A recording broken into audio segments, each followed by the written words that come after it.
तो देखना कल के दो क्वेश्चन में जो होमवर्क दिए तो इनमें से पहला क्वेश्चन था ये ऑल इंडिया 2011 का क्वेश्चन। देखना क्वेश्चन में क्या क्या रखा है। आई होप तुम पे हो गया होगा। सही ना। अगर हो गया तो स्किप कर दो, वरना तो देखो जल्दी से। How many moles of mercury will be produced, हमें बताना है कितने मोल्स बनकर आएंगे मरकरी के। सो यहाँ पर लिख लेता हूं मैं, जो पढ़ा वो लिख लिया। अपने को निकालने हैं मोल्स ऑफ मरकरी। शॉर्ट में लिखते हैं मरकरी को Hg, क्योंकि सिंबल है उसका Hg। आगे लगा दिए क्वेश्चन मार्क। फिर हमसे पूछ रखा है प्रोड्यूस्ड बाय इलेक्ट्रोलाइटिंग 1 मोलर HgNO3 का होल ट्वाइस। क्या अब तक किसी क्वेश्चन में तुमको कंसंट्रेशन गिवन थी? याद करके देखो, अब तक किसी भी क्वेश्चन में तुमको कंसंट्रेशन गिवन ही नहीं थी। किसकी? वो भी सॉल्ट की। मतलब कि जो तुम कंटेनर में सॉल्ट डाल रहे हो वो भले ही कितना हो, उसकी कंसंट्रेशन से कोई फर्क नहीं पड़ता। सही है। मतलब कि यहाँ पर 1 मोलर हो, 2 मोलर हो, 3 मोलर हो, उससे कोई एज सच इफेक्ट नहीं पड़ता according to our formula basically. सही है ना। उस फॉर्मूले में इस कंसंट्रेशन का कोई रोल है ही नहीं, क्योंकि इसका फर्क बहुत नेग्लिजिबल पड़ता है, पड़ता भी नहीं है। सही है। तो इसका मतलब हमारे पास कंसंट्रेशन कुछ भी गिवन हो, इसकी कोई मतलब ही नहीं है। सही है। बस अपने को क्या पता चाहिए? HgNO3 का होल ट्वाइस, ये पता है काफी है। HgNO3 का होल ट्वाइस। सो नाउ अगर तुम इसे डिसोसिएट करोगे सो तुम्हारे पास क्या जाएगा? Hg plus plus plus NO3 negative. सही है। सो वैलेंसी फैक्टर की जरूरत पड़ेगी, तो मैंने यहीं से लिख लिया वैलेंसी फैक्टर है 2। सही है। फिर आगे देखना, solution with current of 2 ampere for 3 hours. अब यहाँ पर क्या दे रखा है? करंट दे रखा है 2 एम्पियर का, और टाइम दे रखा है 3 घंटे। 3 घंटे बोले तो 60 से कर देंगे मल्टीप्लाई, 60 से कर देंगे मल्टीप्लाई, तो आ जाएगा 6 3 जा 18, 18 इंटू 6 10800। ये आ जाएगा तुम्हारे पास इतना कूलम। ठीक है। तो इतना, सॉरी कूलम नहीं, इतने सेकंड्स। ये तो वो है ना टाइम। सो ये है तुम्हारे पास सेकंड। अब देखना आगे क्वेश्चन में क्या क्या रखा है कि अपने को निकालना है इसके अंदर number of moles of Hg। अब तुमको याद होगा एक फॉर्मूला। क्या फॉर्मूला याद होगा तुमको? Q is two any that is of Faraday constant निकालने के लिए इस्तेमाल करा था।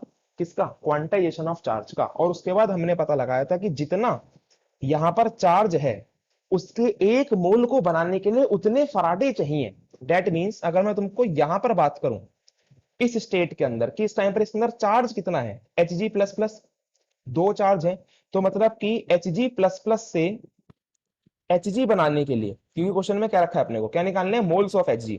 तो Hg प्लस प्लस से Hg बनाने में 2 इलेक्ट्रॉन लगेंगे। 2 इलेक्ट्रॉन लगेंगे, इसका मतलब क्या है? 2 फराडे लगेंगे। सही है। तो यहां पे लिख सकते हैं हम लोग कि यहां पर 2 फराडे लगने हैं। ठीक है। अब 2 फराडे का मतलब क्या है? ये भी कल बता दिया था। 2 फराडे का मतलब है भाई साहब 2 × 96500 कूलाम। मतलब कि इतना तुम्हारे पास चार्ज लगने वाला है। ये है QR, that is charge required. इतना चार्ज दोगे तब जाकर तुम्हारे को 1 मोल Ag का मिलेगा। सो QR जब तुम मल्टीप्लाई करोगे तो कितना आ जाएगा? 5 2 जा 10, 6 2 जा 12 एंड 1 इज 13, 9 2 जा 18 और 90। सो इट इज दिस। तो 1 मोल के लिए यह है quantity of charge required QR। सही है। सो 1 मोल के लिए मेरे को इतना चार्ज चाहिए 9630000 कूलाम। क्या मैं इसको उल्टा लिख सकता हूं? बिल्कुल लिख सकता हूं कि अगर मेरे को इतना चार्ज मिल गया 9630000 कूलाम, तो मेरे पास कितने बन के आ जाएंगे? मेरे पास 1 मोल Hg का निकल कर आ जाएगा। लेकिन अकॉर्डिंग टू क्वेश्चन हमारे को चार्ज कितना गिवन है? Qg given charge. Given charge कितना है?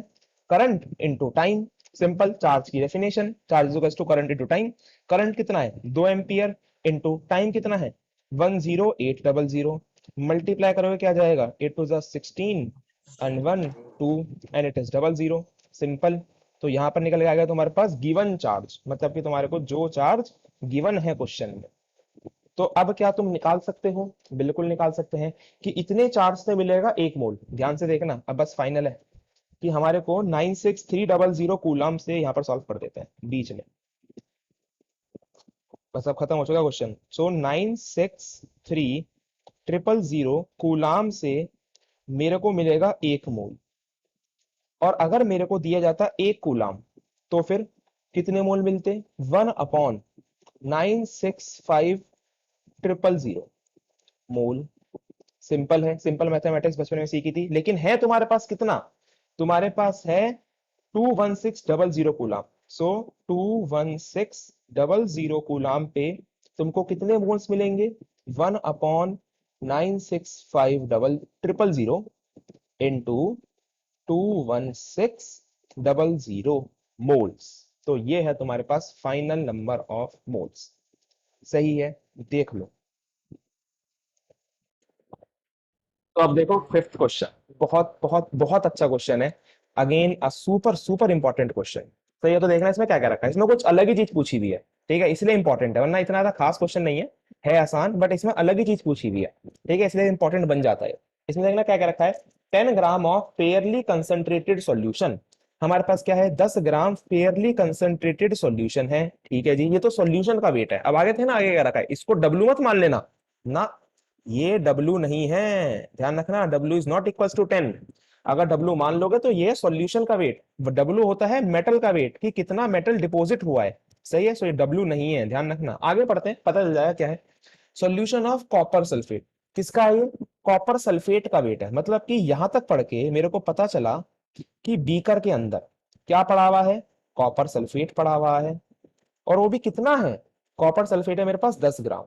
सही है। अब उसके बाद देखते हैं इन्होंने क्या करा, इसके बाद इन्होंने क्या करा, एस इलेक्ट्रोलाइज्ड, क्या कर दिया इन्होंने, इलेक्ट्रोलाइज कर दिया। इलेक्ट्रोलाइज कैसे करते हैं, इसमें इलेक्ट्रोड्स लगाते, लो जी हमने भी लगा दी इलेक्ट्रोड्स, कर दो बिजली से कनेक्ट, इलेक्ट्रोलाइज होना स्टार्ट होएगा। फिर क्या रखा है, यूजिंग 0.01 फराडे। अब ये कुछ काम की चीज दे रखी है, ये क्या हमारे पास 0.01 फराडे, लिख लेते हैं इसे। सो इट इज 0.01 फराडे, और इसको भी तुम लोग पता कर सकते हो ये क्या है। It is basically charge. क्यों, क्योंकि 0.01 into 96500, that is basically the charge, इतना चार्ज हमने इसके अंदर फ्लो कराया है। सही है, सो ये आगे तुम्हारे पास चार्ज की value that is equals to कितना हो जाएगा ये, डबल जीरो यहां से हटेंगे तो इट इज 965 कूलम। ठीक है, इतना चार्ज तुमने फ्लो करा दिया बिजली के माध्यम से इलेक्ट्रोड्स के अंदर। फिर क्या होएगा, फिर सिंपल सा फिनोमेना चलेगा। कॉपर जो है Cu प्लस प्लस, ठीक है ना, Cu प्लस प्लस कहा जाएगा, मान लो ये नेगेटिव इलेक्ट्रोड है, तो Cu प्लस प्लस कहां जाके इकट्ठा होएगा, नेगेटिव इलेक्ट्रोड पे इकट्ठा होएगा। और इकट्ठा होने के बाद इसके चारों तरफ बनाया कवरिंग, ये बनाई इनने कवरिंग। सही है। फिर हमसे क्या रखा है, the mass of resulting solution. ओहो, देखना इसमें यही चीज इंपॉर्टेंट है, मास ऑफ रिजल्टिंग सॉल्यूशन, मतलब कि जब बिजली पास करी गई, वो भी कितनी करी गई, 965 कूलम। बिजली पास करने के बाद कॉपर सल्फेट डिपॉजिट होना शुरू हुआ। मतलब कि जो कॉपर सल्फेट में से कॉपर डिपॉजिट होना स्टार्ट हुआ। तो इसका मतलब क्या होएगा, कॉपर सल्फेट पहले तो 10 ग्राम, जब तुम बिजली पास करते गए करते गए करते गए, बेचारा टूटता रहा। कॉपर सल्फेट किसमें टूटेगा, कॉपर सल्फेट टूटेगा Cu डबल पॉजिटिव और SO4 डबल नेगेटिव में। और टूटने के बाद भी जो 10 ग्राम कॉपर सल्फेट था, टूटने के बाद Cu कहां चला जाएगा, नेगेटिव वाली के पास, SO4 का चला जाएगा पॉजिटिव वाली के पास। तो सपोज ये पॉजिटिव वाली इलेक्ट्रोड है, तो सिंपल फिनोमिना है। तो इसका मतलब क्या होगा, जो स्टार्टिंग में तुम 10 ग्राम लेके चले थे वो अब घट जाएगा। वो भी कितना घट जाएगा, जितना इसके ऊपर जमा हो चुका है। तो बस अपने को वही निकालना है कि घटने के बाद कितना बचा है। सही है, क्वेश्चन आया समझ में। देखो, तो इतना तुम लोगों को समझ में आ चुका होगा। अब देखना हमारे पास मुद्दा कहां के अटक गया, वेट के ऊपर, कि कितना वेट कॉपर सल्फेट का डिपॉजिट हुआ है। और वेट का सिंपल सा फॉर्मूला होता है EIT अपॉन F। क्या तुमको IT पता है क्या है, बिल्कुल पता है, IT का मतलब होता है चार्ज। तो E into Q upon F, बस सारी की सारी वैल्यूज रख दो इसके अंदर। E की वैल्यू क्या होती है, that is molar mass upon valency factor, upon में F इंटू क्यू। अब देखना यहाँ पे मोलर मास कितना है इसका, कॉपर का 63.5, अपॉन में वैलेंसी फैक्टर दिख रहा है यहाँ से, वैलेंसी फैक्टर कितना है 2, सो रख दिया 2 इंटू क्यू। अब देखना यहाँ पे एक शॉर्ट ट्रिक है, शॉर्ट ट्रिक क्या है, कि क्यू की वैल्यू तुम लोग रख सकते हो 965, कोई दिक्कत नहीं है।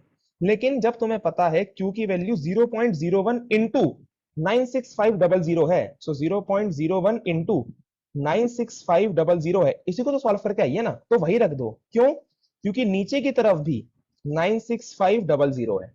सही है, तो यहां से 96500 से 96500 कट गया, और क्या निकल कर आ जाएगा तुम्हारे पास, W निकल कर आ जाएगा, that is 63 0.5 divide by 2 into 0.01। कोई बताएगा कितना आया? किसने कराओ? भैया 0.01 क्या है ये? क्वेश्चन में दे रखा है, दैट इज दिस है फराडे, 0.01 फराडे। है क्या? सो तो अगला ये आ टॉपिक भी गया समझ में नहीं तुम्हारे आने पास का। 0.31। सही है, सही।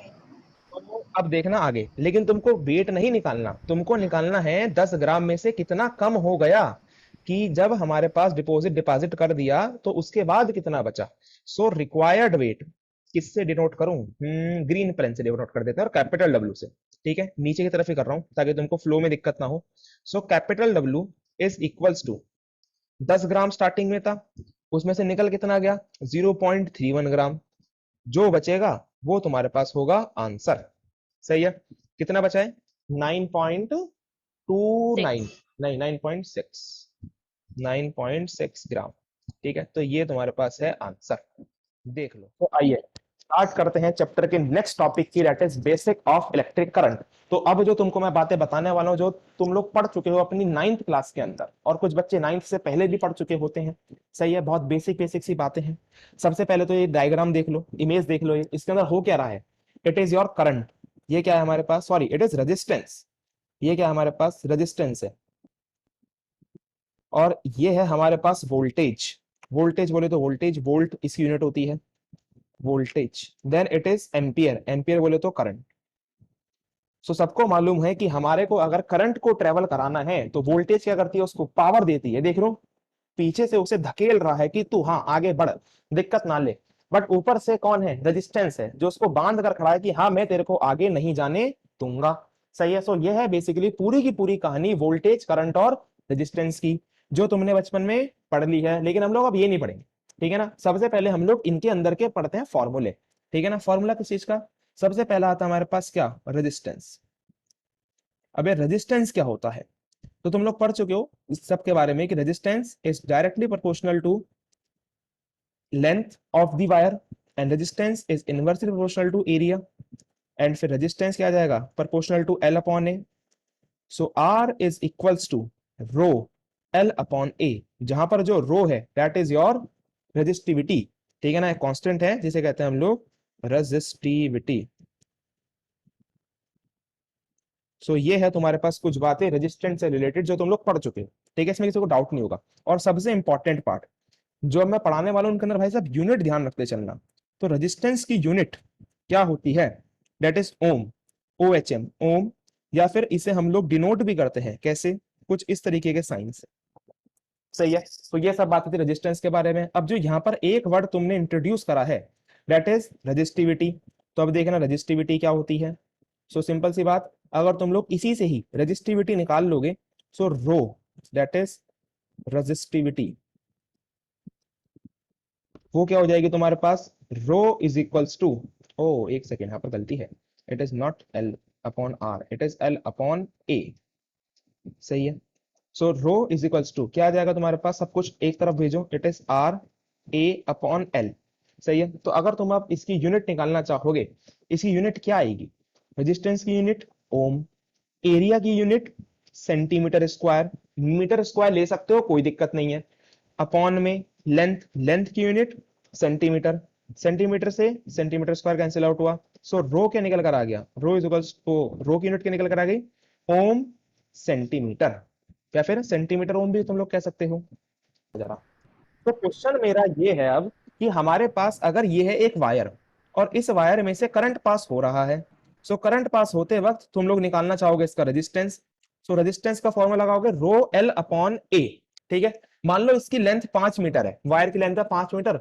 बट नाउ मुद्दा अटकता है एरिया पे, कि हम लोग एरिया कितना लेंगे। तो बच्चे जल्दी जल्दी में लेते हैं एरिया ऑफ सिलेंडर। तो एरिया ऑफ सिलेंडर कितना होता है? 2πr h plus 2πr²। अब ये कैसे आया? अब जिनको ये भी नहीं पता उनको बता दूं, ये होता है हमारे पास CS से, curved surface area of cylinder. तो कर्व्ड सरफेस एरिया मतलब कि गोलाई, समझ रहे हो? ये जो गोल गोल है, केवल इसकी बात चल रही है, ये है कर्व्ड सरफेस एरिया, कि जब तुमने केवल इसकी सराउंडिंग ली है। बट टोटल सरफेस एरिया निकालने के लिए, यह तुम्हारे पास TS से, टोटल सरफेस एरिया निकालने के लिए तुम लोग क्या करते हो? इसके अंदर ये जो सर्कल है ना, सर्कल, ये वाला जो सर्कल है, ये भी ऐड कर देते हो। तो एक सर्कल का एरिया पाई आर स्क्वायर, दूसरा सर्कल का एरिया पाई आर स्क्वायर, तो कितना हो गया टोटल 2 पाई आर स्क्वायर। सो बच्चे जल्दी जल्दी में या तो ले लेते हैं 2 पाई आर एच या ले लेते हैं total surface area, that is 2 pi r r plus h. Generally हम लोग इसे कहते हैं 2 पाई आर प्लस एच, क्योंकि कॉमन ले लोगे ना 2 पाई आर तो टी एस से। लेकिन अपने को ये नहीं करना है, ध्यान रखना जो यहाँ पर एरिया है, ठीक है, लिख रहा हूं मैं यहाँ पर, जो यहाँ पर एरिया लेना है वो लेना है तुम्हारे को एरिया ऑफ सर्कल। सो जो तुम्हारे को फाइनली एरिया लेना है that is area of circle, जैसे हम लोग कहते हैं क्रॉस सेक्शन एरिया, ठीक है ना, क्या कहते हैं इसे हम लोग, क्रॉस सेक्शन एरिया। सही है। तो तुम्हारे पास वायर कुछ इस तरीके की नहीं है, वायर कुछ इस तरीके की है, ये बस, मतलब कि इसके पीछे की तरफ है वायर, ये देख लो, ये ऐसे 3D में समझो, इसके पीछे की तरफ है। तो अपने को कौन सा एरिया लेना है, क्रॉस सेक्शन, जो ये वाला है। ये क्या है अपने पास, सर्कल। सो सिंपली तुमको क्या लेना है, सर्कल का area that is pi r square. तो ध्यान रखना यहाँ पर जो एरिया है that is pi r square, cross section area that is of circle. तो देखना ध्यान से। तो नेक्स्ट आता है हमारे पास रेजिस्टेंस का उल्टा। रेजिस्टेंस का उल्टा होता है कंडक्टेंस। सही है, रेजिस्टेंस का उल्टा क्या होता है, कंडक्टेंस। कंडक्टेंस, तो हम लोग लिख सकते हैं कंडक्टेंस सी से नोट कर देता हूं, वो किसका है, उल्टा है रेजिस्टेंस का। So C is equal to 1 upon R. सही है, फॉर्मूला आर वाला ही लगा देना। तो आर वाला फॉर्मूला क्या आएगा, आर का फॉर्मूला क्या है, rho L upon A. So 1 upon rho L upon A, A कहां चला जाएगा ऊपर, so C is equal to 1 upon rho A upon L.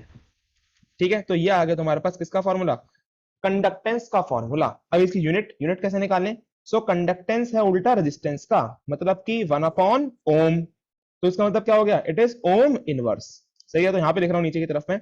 So unit कितनी आ जाएगी इसकी, unit is equals to ohm inverse.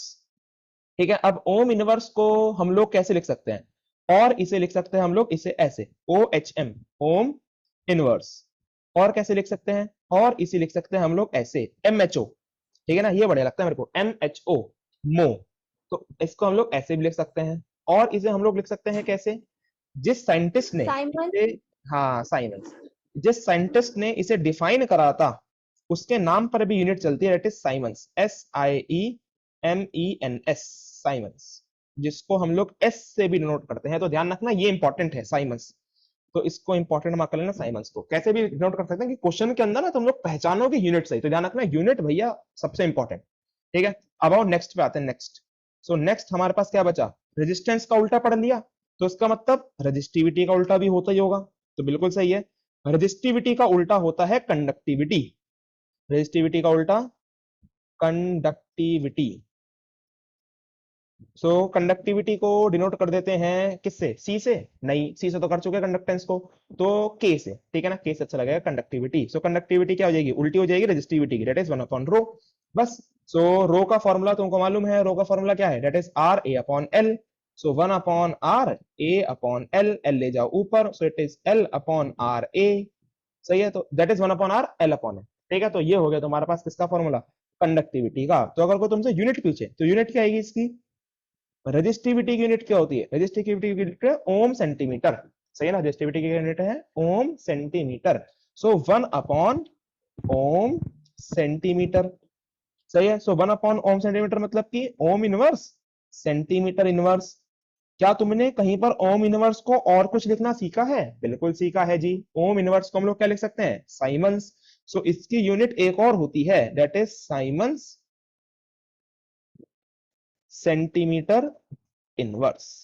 सही है, तो ये है तुम्हारे पास सारी की सारी कुछ बेसिक टर्म्स करंट इलेक्ट्रिसिटी की। और हाँ एक बात और, कंडक्टेंस का फॉर्मूला तुम लोग कहीं जगह ये लिखा हुआ देखोगे, देखना क्या, यहाँ पर लिख रहा हूँ छोटी सी जगह पे, ताकि सारा का सारा एक पेज पे आ जाए, नोट करने में आसानी रहे। ठीक है ना, तो कंडक्टेंस का फॉर्मूला तुम लोग ये भी लिखा हुआ देखोगे, 1 upon rho A upon L की जगह सी इज इक्वल्स टू के ए अपॉन एल। कोई बताएगा मैंने ऐसा कैसे लिख दिया, सी इज इक्वल्स टू के ए अपॉन एल। कंडक्टिविटी को ये क्या लिखा दोबारा बताना। कंडक्टेंस को मिक्स कर दिया। हाँ जी, बिल्कुल सही, क्योंकि यहाँ पर जो 1 अपॉन रो है वो क्या है, कंडक्टिविटी है। 1 अपॉन रो क्या है, कंडक्टिविटी के। तो 1 अपॉन रो की जगह मैं क्या लिख सकता हूँ, के लिख सकता हूँ। तो सिंपली मैंने बस फॉर्मूले में थोड़ा सा चेंज करा और कंडक्टेंस का फॉर्मूला निकल कर आ गया C=KA/L। वरना देखो चेंज कुछ नहीं है, सब कुछ बेसिक ध्यान रखना बस, क्योंकि एडवांस टर्म जब इस्तेमाल आती है तुमको क्वेश्चन को शॉर्ट करना हो, सही है, तो शॉर्टकट है बस ये। तो ये थी आज की कुछ बेसिक टर्म्स, कल इनके ऊपर करेंगे, तो बाकी करेंगे कल न्यूमेरिकल्स, सही है, सो बाकी करेंगे हम लोग